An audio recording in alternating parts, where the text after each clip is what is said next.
7,500 downloads. That's what we have right now. So first, of course, thank you very much, but it is really time now to go through all the emails I received and to answer questions which frequently happen again and again. So maybe you have the same question, but you didn't want to drop me an email, or you just didn't have the time or didn't find the time. So I'm going to go through different kind of questions, of all the questions which happened quite frequently in the recent past. Oh, by the way, if you didn't know my email address, it's also in the show notes of this podcast, nb@nb-networks.com. That's the email address which goes directly to me, and just drop me an email and answer whatever you like, and we can get into communication from there. So people ask, what about the number of episodes in the future? Because some people have realized, and that is correct, that in the beginning, we began in May and then June, July. In the beginning, we had one episode every day.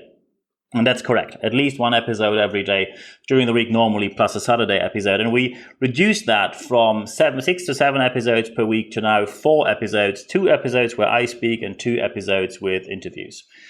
Why do we do that? It's quite simple. We, of course, want to know, what do you like to hear? What don't you like to hear? Of course, some topics I have to talk about, although you don't like them. I know this can be hard as a leader, but to develop, you sometimes have to talk about topics which are really uncomfortable to grow better.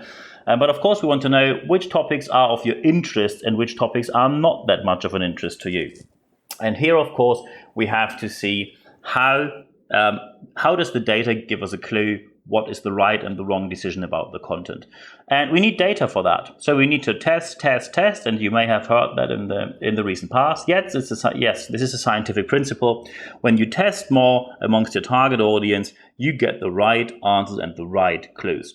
That means that as soon as we have the right amount of data, and we will hit that as soon as we have about 10,000 downloads. So thank you very much for keeping on listening and downloading my episodes. As soon as we have that, we're going to talk about additional topics right then, and then we're going to reduce end of this year or beginning of next year. We're going to reduce the amount of episodes we have to 2 per week, which means 1 episode where I talk and 1 interview per week. So you can be sure that this is all carefully selected, which it is now already, but we just need the data first, because without data, you can't really make proper decisions.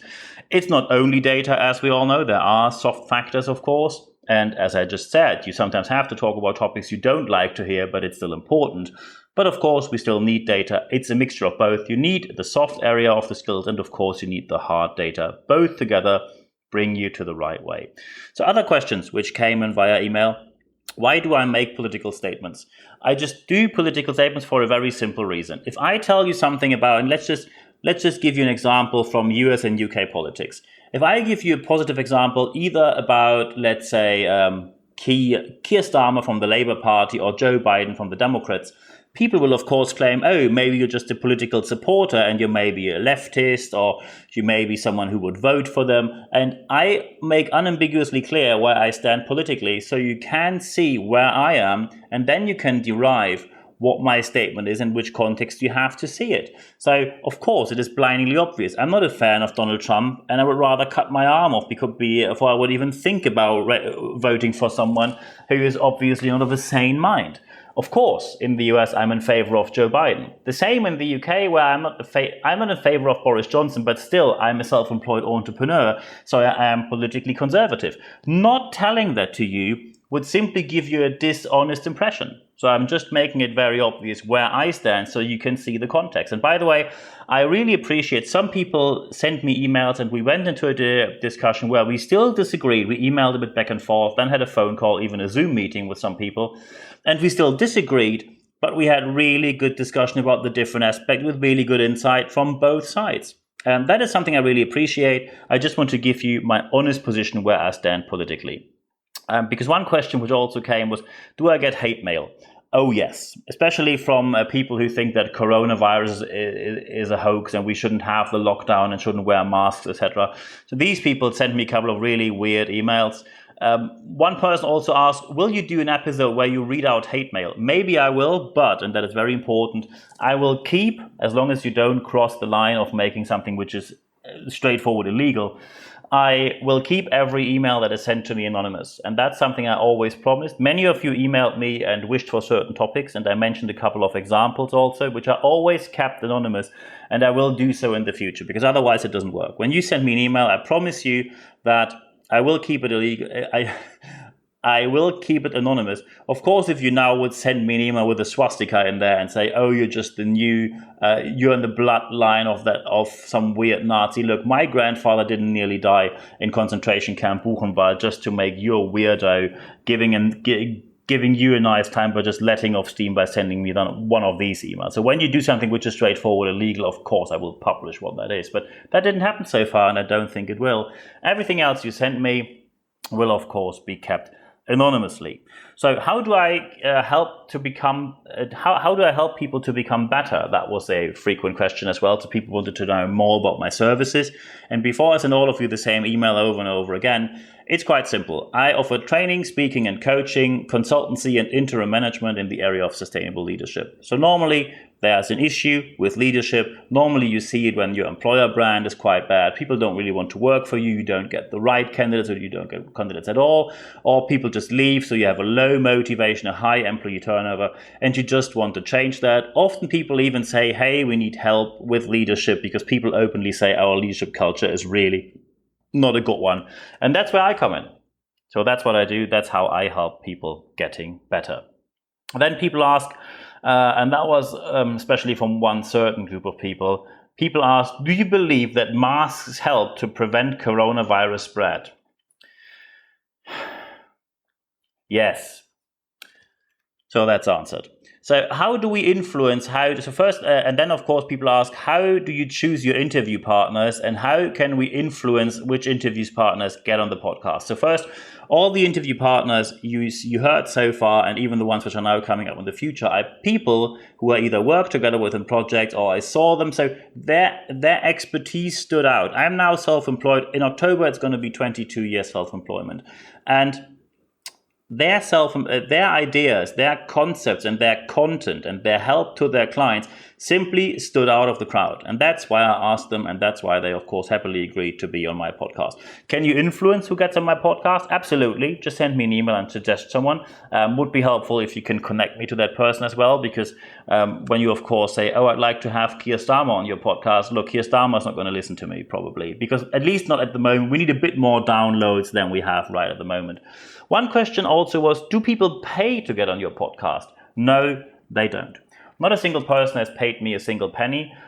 It's very important, and I am very open with that. It might happen in the future that people approach me and say, "Hey, I want to pay to get on your podcast."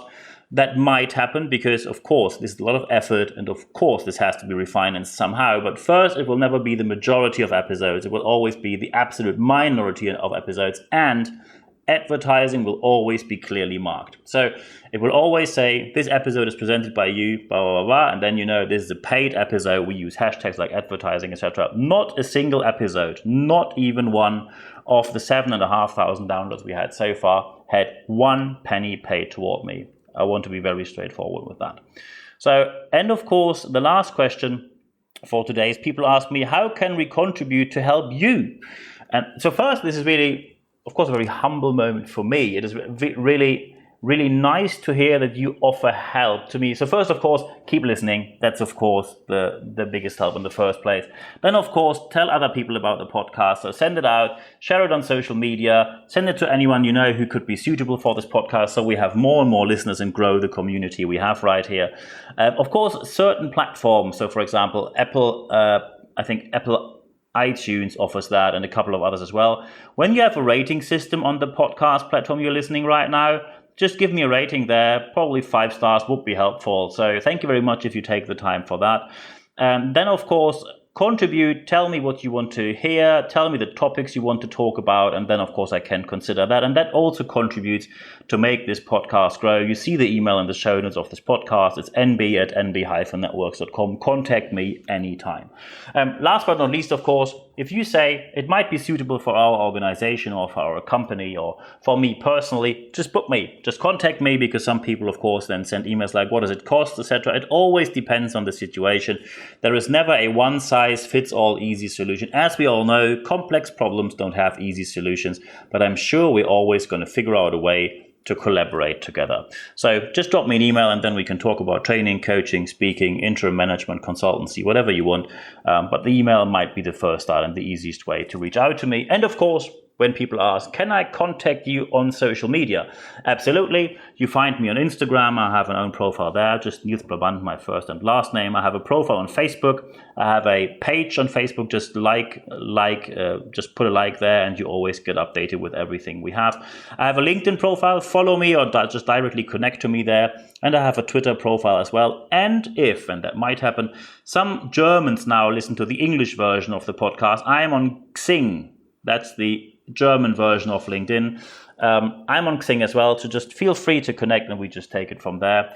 I now, of course, wish you all the best for the upcoming week. Some of you might be back at work quite soon. And for 7,500 downloads in the last month, I, of course, say thank you very much. And now there's only one thing left to say, the line I always say at the end of every single podcast, and it is, thank you very much for your time.